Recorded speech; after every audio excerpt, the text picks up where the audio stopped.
माँ अस्पताल में एक बेड पर पड़ी थी। अस्पताल के बरामदे में उसके 2 बेटे और एक बेटी चिंता में टहल रहे थे।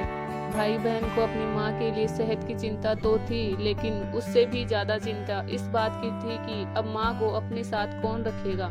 जब तक माँ स्वस्थ थी वह इन तीनों से अलग अपने पुराने घर में रहती थी, लेकिन अब ऐसा करना खतरे से खाली नहीं होता और ऐसा करने से समाज में तीनों बेटे बेटियों का नाम भी खराब होता।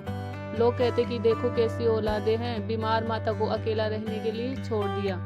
1 घंटे से बिना कोई बातचीत किए वह तीनों अपने अपने विचारों में खोए हुए थे। फिर बहन ने चुप्पी तोड़ते हुए कहा, अपने बड़े भाई की तरफ देखते हुए कहा, भैया आप बड़े हैं, इसलिए आपका कर्तव्य है कि माँ को जरूरत के समय आप रखें और उनकी देखभाल करें। छोटी बहन की बात सुनकर बड़े भाई ने पहले अपनी पत्नी की ओर देखा और बोला, मैं इस बात से बिल्कुल इनकार नहीं करता हूँ कि बड़े होने के नाते मेरा माँ की देखभाल करने का कर्तव्य है, लेकिन तुम तो जानती ही हो कि मैं और तुम्हारी भाभी दोनों ही जॉब करते हैं। ऐसी हालत में माँ के साथ किसी न किसी को हर वक्त उनकी देखभाल करने के लिए उनके साथ रहना पड़ेगा, जो हमारे लिए बहुत मुश्किल हो जाएगा।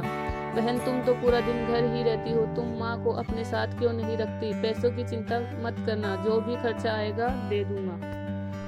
सुशील भैया आप तो जानते ही हैं कि मैं माँ से कितना प्यार करती हूँ, लेकिन आप यह भी जानते हैं कि मेरे ससुराल वाले कैसे हैं। मैं यह बिल्कुल बर्दाश्त नहीं कर पाऊंगी कि कोई मेरी माँ को और मेरे भाइयों को भला बुरा कहे, इसलिए अच्छा यही होगा कि माँ को अनिल भाई के यहाँ रखा जाए। बड़े भाई सुशील ने भी छोटे भाई अनिल के यहाँ माँ को रखने के लिए सहमति जताई। आप यह कैसी बातें कर रहे हैं वो? क्या आपने नहीं देखा है कि माँ कभी भी मेरे घर 2 दिन से ज्यादा रही ही नहीं है? उसका मेरे यहाँ मन लगता ही नहीं है, फिर कैसे वह इतने दिन मेरे घर रह पाएगी?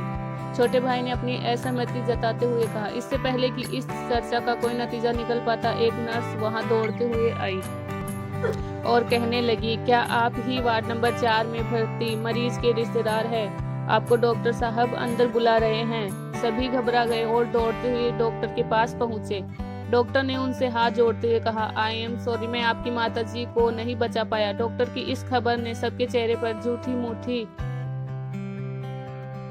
दुख की परत तो चढ़ा दी थी, लेकिन सभी के दिल के किसी कोने में इस बात की खुशी भी छुपी हुई थी कि अब उन्हें माँ को नहीं संभालना पड़ेगा और माँ की वजह से उन्हें परेशान नहीं होना पड़ेगा। दोस्तों, छोटी सी यह इमोशनल कहानी ही समाज का सत्य है। यहाँ लोग ऊपर से जो दिखाते हैं वह अंदर से नहीं होते। जो माँ बाप अपने 4 बच्चों को बिना किसी शिकायत के बड़ी आसानी से संभाल पाते हैं, आगे चलकर जरूरत पड़ने पर यही 4 बच्चे मिलकर भी उन्हें नहीं संभाल पाते या नहीं संभालना चाहते। बच्चों को यह बात नहीं भूलनी चाहिए, जैसा वह बोएंगे वैसा ही तो काटेंगे। अगर आज वह अपने माँ बाप के साथ बुरा बर्ताव करते हैं तो उन्हें याद रखना चाहिए कि उनके बच्चे भी बड़े होंगे और वह भी बूढ़े होंगे। जो उन्होंने अपने माँ बाप के साथ किया है उनके बच्चे भी उनके साथ वही करेंगे। दोस्तों, अपने दिल से छल कपट निकाल दीजिए और सच्चे मन से अपने माता पिता की, अपने बुजुर्गों की सेवा कीजिए। Thank you. अगर इस कहानी से आपको कुछ सीखने को मिला है तो कमेंट करके जरूर बताएं। इस चैनल को आपके सपोर्ट की बहुत जरूरत है, तो इस चैनल को सब्सक्राइब जरूर करें, लाइक करें और शेयर करें।